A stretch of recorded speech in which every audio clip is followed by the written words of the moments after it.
Imagine locking yourself inside a building filled with thousands of bags of rice, wheat, potatoes, and beans, then starving to death. Not because there wasn't food, but because eating even one seed might rob future generations of a chance to survive. That actually happened during World War II.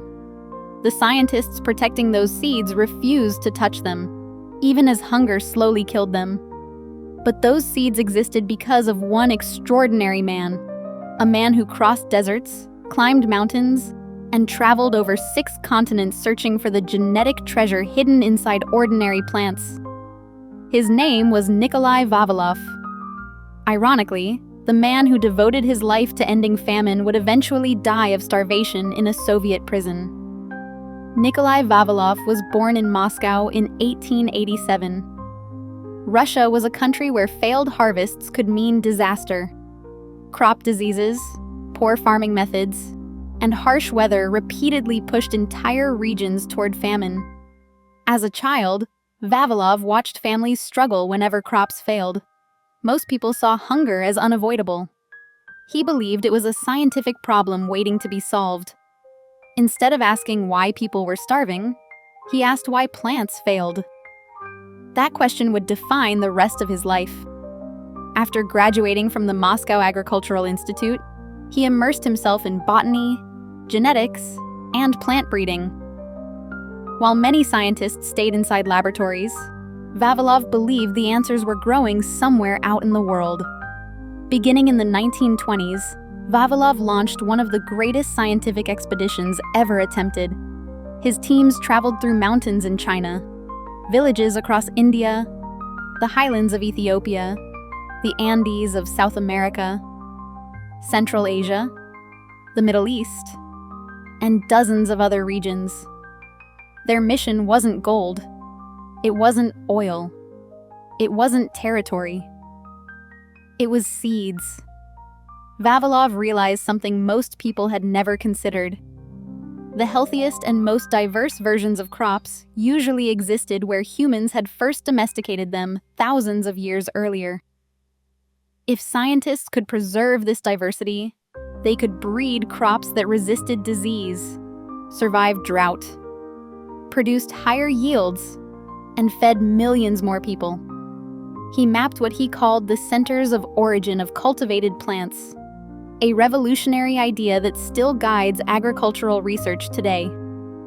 By the late 1930s, his institute had assembled one of the world's largest collections of seeds. Today, we would simply call it a seed bank. Then everything changed. Another Soviet agronomist named Trofim Lysenko began making bold promises. He rejected modern genetics and claimed crops could be transformed through simple environmental techniques. His ideas lacked solid scientific evidence, but they offered something politicians loved: quick results. To Soviet leader Joseph Stalin, scientific accuracy mattered far less than immediate agricultural success. Lysenko's theories became official government policy. Anyone who defended classical genetics suddenly became an enemy. Vavilov refused to abandon evidence. Years of research couldn't simply be replaced by political slogans. That decision would cost him everything. In 1940, while collecting plants during another expedition, Vavilov was arrested. He was accused of sabotage, espionage, and anti-Soviet activities. The charges were fabricated. After a political trial, he was sentenced to prison. Even there, he remained a teacher. Fellow prisoners later recalled him giving countless hours of lectures on genetics and agriculture. But knowledge couldn't stop hunger. In January 1943, the man who had dedicated his life to preventing famine died from severe malnutrition inside a Soviet prison. He was 55 years old. Vavilov never saw his greatest legacy. During the siege of Leningrad, German forces surrounded the city for nearly 900 days. Inside Vavilov's institute sat thousands of carefully collected seeds. The scientists guarding them were starving. Some died beside sacks of edible grain. yet they refused to eat a single seed. They believed those seeds belonged not to them, but to the future. And they were right. Decades later, Vavilov's collections helped scientists breed crops with better yields, stronger disease resistance, and greater resilience to changing climates. Today, modern seed banks, including the famous Svalbard Global Seed Vault, are built on the same principle Vavilov championed nearly a century ago. For years, his name was erased from Soviet science.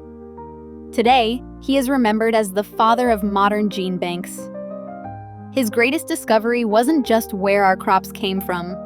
It was the realization that preserving diversity today may determine whether humanity can feed itself tomorrow. History eventually corrected the record, but it came too late for the man who tried to save the world's harvest.